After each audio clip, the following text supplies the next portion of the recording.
No! No! Review it. No! Review it! No! Tienes 6 meses. No big deal.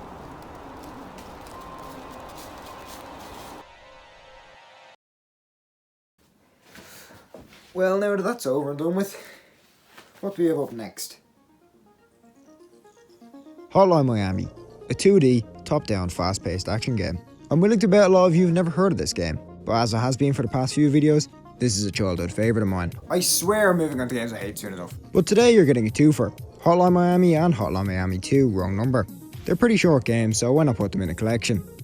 Now it only makes sense to start off with the first game. Hotline Miami starts in an apartment with a character named only as Jacket. Jacket meets with 3 men, each in different masks, with one claiming they've met before. We then flash back to April 3rd, 1989. Jacket is called by an unknown number and directed towards a metro station, killing a few people and picking up a briefcase. This number continuously calls Jacket throughout the game, always speaking in code, instructing him to go around Miami, killing members of the Russian Mafia. The beginning of the game is quite confusing, as you don't entirely know what you're doing this for, or the motivation behind it. The game is split into multiple stages and chapters, each giving you more information on who you're working for and why they're telling you to do this. You also get more and more information from each of the masked men as the chapters go on, with these men serving as visualization of Jacket's inner voices. The story begins to get pretty confusing as you go on, with you encountering this biker dude, this guy in a rat mask who shoots you, and adventures in a hospital. I've played this game 3 times and still can't grasp what the hell is going on. The game ends with a final battle with the mob boss, and with you killing the mob elder, is what the game wants you to think. Yeah, once the initial story ends and Jacket has hung up his mask, you're thrown into the shoes of the biker dude from earlier, who he himself is trying to figure out who's behind the calls. In one of his missions, you actually repeat the mission Jacket done in the phone home building, and, weirdly enough, kill Jacket. What the f*** is going on?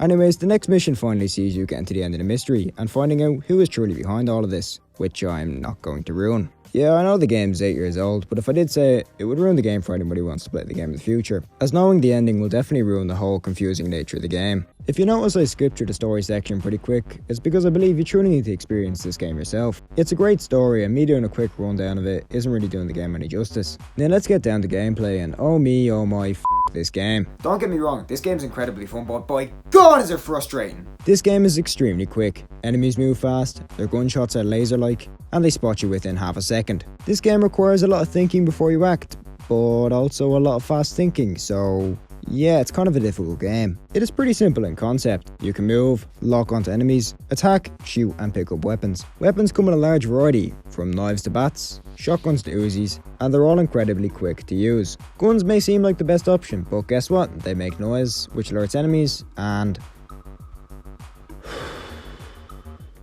Did I mention you can use doors? Yeah, doors can be used to stun enemies, and then finish them by doing this.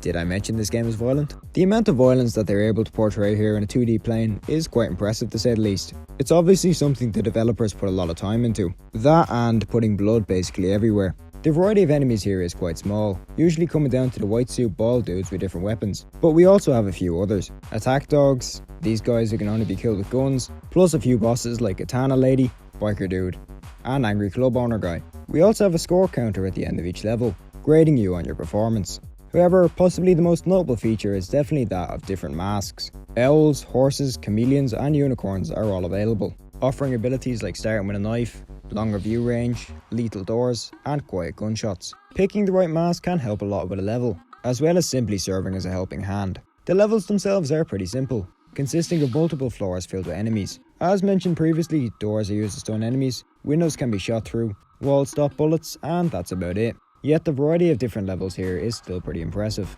Design wise, this game is simple yet impressive. The 2D 8-bit perspective means there is a limit to what can be shown, such as weapons and character models being pretty simple, but this allows the style to shine in other ways. The title screen is of course very 80s-esque and looks great. In fact, the whole style of the game is 80s inspired, except of course with a lot of blood. This however does add greatly to the style. Looking at this game, you don't expect it to be violent. You expect it to be simple, falling over to emulate death. However, this game goes the full mile with its gruesome imagery, hammering home the point that this isn't your usual 2D game. It blends what you'd expect from a game from the 80s, but also the bolder nature of the industry at the time of this game's making. This is also reflected in the music. The genre used here is synthwave, a kind of modern reimagining of 80s synth, which exactly reflects the nature of the game itself. It blends together not only synth, but also hints of club, disco, and electronic music, and honestly, it sounds great. It creates an enthralling atmosphere, complementing the game's design and art. The soundtrack constantly booms in your ears as you play, and it makes the experience so much better. The songs you are hearing now are from two people who helped make the soundtrack for this game. Scattle with music coming from his Takedown EP, and Moon with music coming from his Moon EP. These guys are amazing, and I'll link both their YouTubes and Spotify's down below in the description. I'd highly recommend you guys check them out. Now, the first game was a huge success critically and amongst gamers. What does that mean for its sequel?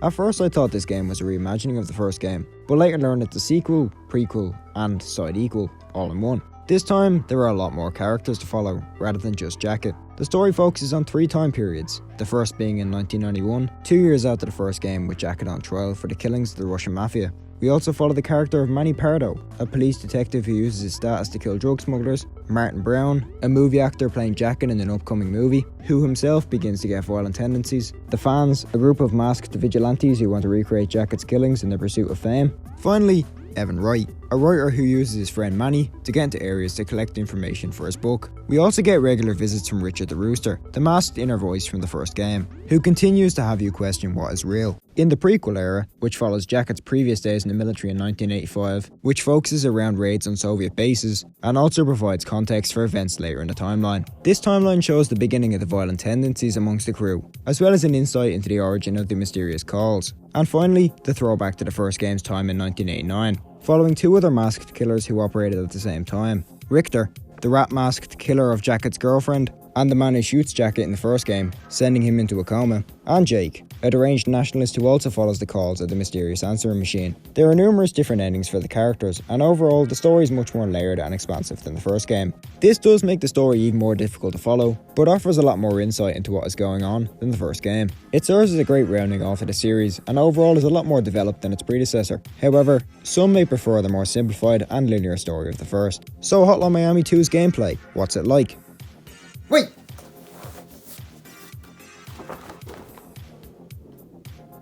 Yeah, Hotline Miami 2 has very similar gameplay to the first game, with the controls, level design, and weapons. However, there is still a lot new here. Hotline Miami 2's gameplay builds upon the foundation of the first, adding new features like masks and character-specific traits. These include Manny Pardo's executions with guns, and Evan's ability to take down enemies without killing them, and unloading guns so other enemies can't use them. There's also a lot more weapon variety in this game, specifically when it comes to guns. However, I do find the gunshots slightly easier to dodge in this game. Difficulty-wise, this game is more difficult than the first, not by much, but definitely enough to notice. The levels are also much longer, but there is some on the shorter side, mainly to focus in on the plot. These levels are similar to the ones in the first, but there is a wider variety due to the differences in location and time period, such as the ones in Hawaii and the port. To summarise, it's more Hotline Miami. Which is a good thing, just to clarify. The music here, it's okay. I don't know. There's no tracks that really grab me here. There's no bad music, but the soundtrack of the first game is considerably better in my opinion. These two are incredible games. The first is definitely the pure Hotline Miami experience. It establishes the story and gameplay, and by itself is an extremely fun experience. The second is the more expansive game, with a more complex story and more levels. These two games remind me of the Super Mario Galaxy games. The first is the better standalone experience, while the second is more developed and more expansive. However, like with Mario Galaxy, it's the first game that I prefer. For me, it's the better game. Simple story, booming soundtrack, and extremely fun gameplay.